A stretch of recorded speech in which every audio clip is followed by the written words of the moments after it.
చరిత్ర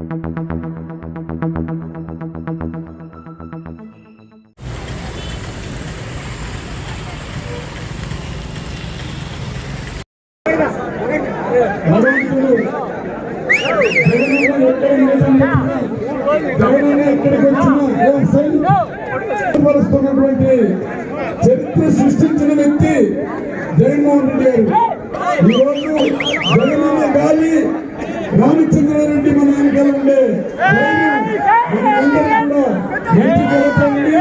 మన సోదరుడు మనందరి ఆశీస్సులతో ఫస్ట్ పెద్ద మెజార్టీతో ఎవ్వరికి రానంత మెజార్టీ గెలిపించినటువంటి మన యొక్క గౌడ గారిని రెండో పర్యం మీరు ఎత్తున గెలిపించి మీ హృదయంలో మీ సేవకుడిగా చేసుకోవాల్సిందిగా మిమ్మల్ని ప్రార్థిస్తూ 2 నిమిషాలు మాట్లాడుతున్నారు. అందరూ మాట్లాడినారు. కోవట్లు ఉన్నారు. ఎవరా కోవట్లు అంటే ఎవరైతే నవరత్నాలు వేస్తున్నారో జగన్మోహన్ రెడ్డి నవరత్నాలు వేసి కూడుగుడ్డ లేకుండా ఆకిలితో అలమటిస్తున్న వారిని కూడా తలరాత్రులు మారుస్తా ఉన్న జగన్మోహన్ రెడ్డికి వ్యతిరేకంగా మాట్లాడేవాళ్ళు, ఈ సంక్షేమ కార్యక్రమానికి వ్యతిరేకంగా ఉన్న వాళ్ళందరూ కూడా కోవట్లే. ఆ కోవట్ ఎవడంటే చంద్రబాబు నాయుడు పెద్ద కోవట్ అయితే ఆ కోవట్కి సపోర్ట్ చేస్తున్న అతను పవన్ కళ్యాణ్ ఆ రెండో కోవట్లకి పనిచేస్తున్నటువంటి మీడియా, అది రామోజీరావు ఉండొచ్చు, రాధాకృష్ణ TV5 వీళ్ళందరూ కోవట్లుగా చేస్తారు. వీళ్ళకి అభివృద్ధి అవసరం లేదు.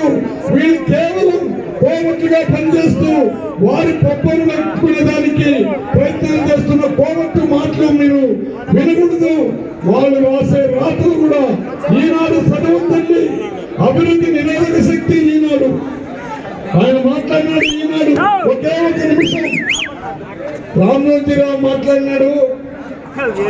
జగనన్న తల్లిదండ్రులకి విద్యను సదిరించే సంపద విద్య ఇచ్చినాడు. ఆ విద్యకి కులం లేదు, పార్టీ లేదు, మతం లేదు. అది ఎవరు అమ్ముడుతారు. ఆ విద్య తలరాత్రులు మార్చే విద్య. ఆ విద్య ఇస్తే ఇంగ్లీష్ మీడియం పెట్టి 8వ తరగతి చదువుకున్న విద్యార్థులకి ల్యాప్టాప్ ఇస్తే అది పూర్తిగా చెడిపోతుందని ఆ రాధాకృష్ణ ఆ మానవత్వం లేనివాడు. పశువులు కూడా మానవత్తుంది, జంతువులకు మానవత్తుంది. ఆ రాధాకృష్ణుడికి మానవత్వం లేదు, ఆ పెన్నుకు మానవత్వం లేదు. ఆ చేతి మనుషుల చేతి కాదు. ఈవెను పెద్ద రోగం వచ్చిన వాళ్ళు కూడా అటువంటి ప్రవర్తన రాయరు. ఆయన మాట్లాడతారు. మీరు ఆలోచించండి. ల్యాప్టాప్లంతా పూర్తిగా బిడ్డని తప్పుగా పట్టిస్తుంట.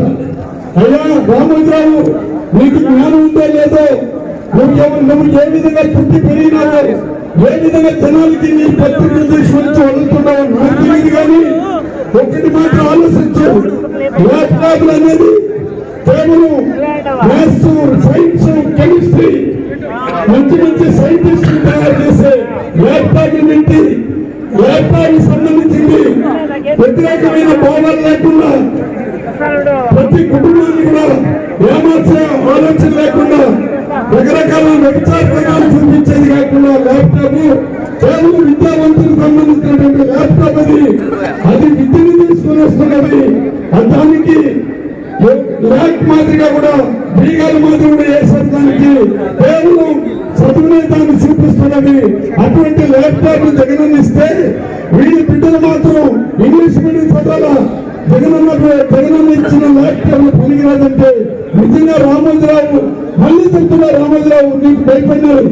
ప్రధానమంత్రి నుంచి ఇక్కడ ఉన్న ప్రతి ఒక్కరు కూడా నీకు నీ అవినీతిని కూడా బయట పెడుతున్నాడు. అది జగనన్న చరిత్ర. ఆ మహానుభావుడు ఇంకొకడు ఉన్నాడు. ఆ రాధాకృష్ణ మాట్లాడినాడు. ఆ వెనుకోటిదారుడు కూడా మాట్లాడినాడు. ఏమైనా మాట్లాడినాడంటే పరాసలో కిడ్నీలు దెబ్బతిని దాదాపు 30 సంవత్సరాలు నీళ్లులో వస్తుందా, ఇంకొక దాంట్లో వస్తుందా, కిడ్నీ ఎందుకు చెడిపోతుందని వాటికి రీసెర్చ్ చేస్తే జగనన్న 700 కోట్లు పెట్టి పైప్ లైన్లు పెట్టి ఫిల్టర్ వాటర్ ఇస్తూ అక్కడ పెద్ద కాలేజీ మెడికల్ కాలేజీ పెట్టి అక్కడ డాక్టర్లు వేసి అక్కడ ఫుల్ ఫ్లెడ్జ్డ్ గా రైతులకి ఇస్తే ఈ రాధాకృష్ణ రాజు మాట్లాడినాడు, పేపర్లో వచ్చింది. చంద్రబాబు అంట 2 రూపాయలకి 25 లీటర్లు మంచి నీళ్ళు అది చాలంట. నిజంగా అతను యోగ్యత ఉండేవాడా, మనస్తత్వం ఉండేవాడా, మానవుడిగా జన్మించినాడని ఆయన మీ ద్వారా నేను పూర్తిగా అతన్ని డిమాండ్ చేస్తున్నా. ఎందుకు ఈ విధంగా చెప్తున్నానంటే ఒక్క తూరి మీరు ఆలోచించండి. చంద్రబాబుని మారినాను ఒక తూరి నాకు అవకాశం ఏంటి. నేను 14 సంవత్సరాలు ముఖ్యమంత్రి చేసినాడు, ఎవరికి ఉపయోగపడినాడో చెప్పండి. ఇంకోటి జగన్మోహన్ రెడ్డి అన్ని సామాజిక వర్గానికి పేదవాళ్ళకి ఉపయోగపడుతుంటే చంద్రబాబు నాయుడికి మళ్ళీ చెప్తుందా, నువ్వు మారలా, నీ మనస్తత్వాలు బాగలా, నువ్వు ఎస్సీగా పుడతానని చెప్పినాడు. మీ ఎస్సీలుగా పుడతానని ఎవరైనా ఎస్సీగా పుడతారని కోరుకునే ఆ దరిద్రుడు చంద్రబాబు నాయుడు ఆ ఎస్సీలు కూడా ఇంతకుముందు ఎమ్మెల్యేలు కానీ ఇంతకుముందు ఉండే మంత్రులు కానీ ఆ చంద్రబాబు దగ్గర ఏ విధంగా ఉండారో నాకు అర్థం కాలేదు. కానీ ఎస్సీలు డోర్ టు డోర్ జరిగినప్పుడు ఎస్సీ ఎమ్మెల్యేలు మంత్రులు రాష్ట్రంలో తిరిగితే వాళ్ళు చంద్రబాబు కమ్మ సమాజానికి సంబంధించిన వాళ్ళు చంద్రబాబు కమ్మలకి ఏం చేయాల, చంద్రబాబు కమ్మ సమాజానికి సంబంధించిన మహిళలకి అందరికీ కూడా నవరత్నాలు పడుతూ ఉన్నది. చంద్రబాబు సమాజ వర్గానికి సంబంధించిన కమ్మ సమాజానికి కూడా జగనన్న ద్రోహం చేయాల. చంద్రబాబు కమ్మ సమాజానికి ద్రోహం చేసినా ఆ కమ్మ సమాజంలో ఉండే వాళ్ళు మేమందరూ మనకు పక్కనే ఎంఎస్ బాబు మేమందరూ కూడా డోర్ టు డోర్ పోతే ఆ కమ్మ సమాజానికి సంబంధించిన గ్రామాలు పసుపు వేసి పేడ తల్లి అక్కడ శుభ్రత చేశారు. దీన్ని సుప్రీంకోర్టు ఉన్న డిమాండ్ చేస్తున్నాను. దీనికి అంతరాని కేసులు పెట్టాలా, ఎస్సీ ఎస్టీ యాక్ట్ ముందు చంద్రబాబు పైన పెట్టాలని నేను డిమాండ్ చేస్తున్నా.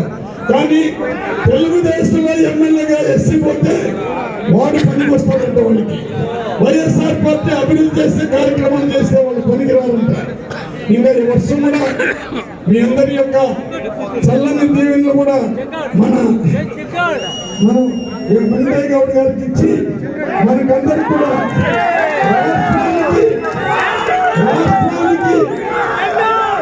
రాష్ట్రానికి ఒకే ఒక సింహం జగన్మోహన్ రెడ్డి. ఆ సింహాన్ని ఎవ్వరు 100 మంది వచ్చేది కానీ ఆ సింహాన్ని కదిలించలేరు. ఆ సింహం 30 నుంచి 40 సంవత్సరాలు పరిపాలిస్తుంది.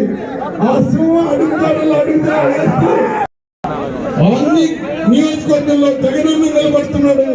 జగనన్నకే మన ఓట్లు, జగనన్న వల్ల మన తలరాత్రులు మారుతుందని ఆలోచనతో పెద్ద ఎత్తున ఓటు వేసి గెలిపించాలని ప్రార్థిస్తూ నా క్లాస్మేట్, నా యొక్క ఆత్మ, నా అభిమాని మీతో 2 నిమిషాలు మాట్లాడుతుందిగా వారిని పదే వేడుకుంటున్నాను.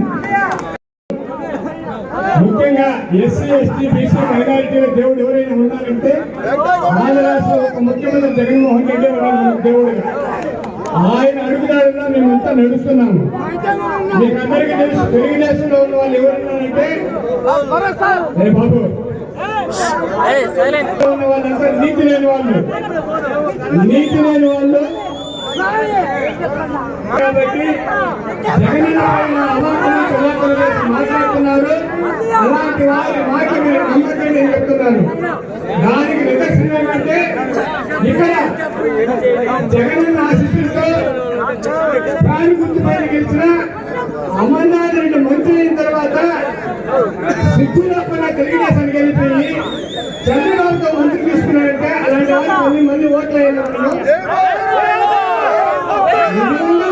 మనం నీతి కలవాలి, మనము ఈ తాలూకాల నీతి కలవాలి వాళ్ళు అయితే ఒక్క ఓటు కూడా తెలుగుదేశానికి అమర్నాథ్ రెడ్డికి వేయకూడదు. చంద్రబాబు నాయుడు మన రాష్ట్రంలో ఓటరుగా లేడు, వేరే రాష్ట్రంలో ఓటరుగా ఉన్నాడు. మొన్న తమిళనాడు మా మాటలు తట్టుకోలేక శాంతిపరంగా కాంపౌండ్ వాళ్ళు గోడ కడితే జైలుకి వెళ్ళిపోయినాడు. కాంపౌండ్ వాళ్ళు గోడ కట్టిందని జైలుకి వెళ్ళిపోయినాడు. ఇల్లు కట్టితే మాత్రము తెలుగుదేశం సర్వనాశనం అయిపోతుంది. దీనికంతా కారణం ఎవరైనా ఉన్నారంటే జగనన్న మగాడు. ఈ రాష్ట్రంలో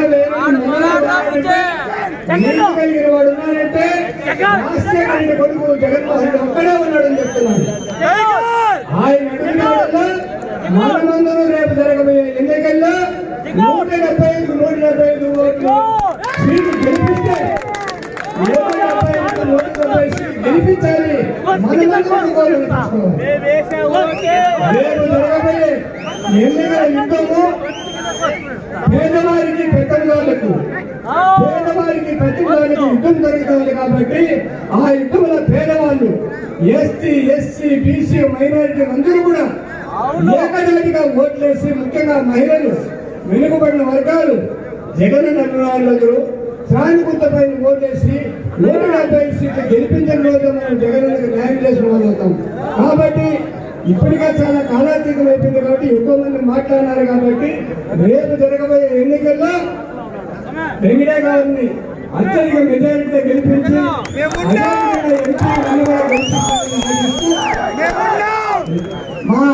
మా ఇరవైపు నా ఇరవైపు పెద్దిరెడ్డి రామచంద్రారెడ్డి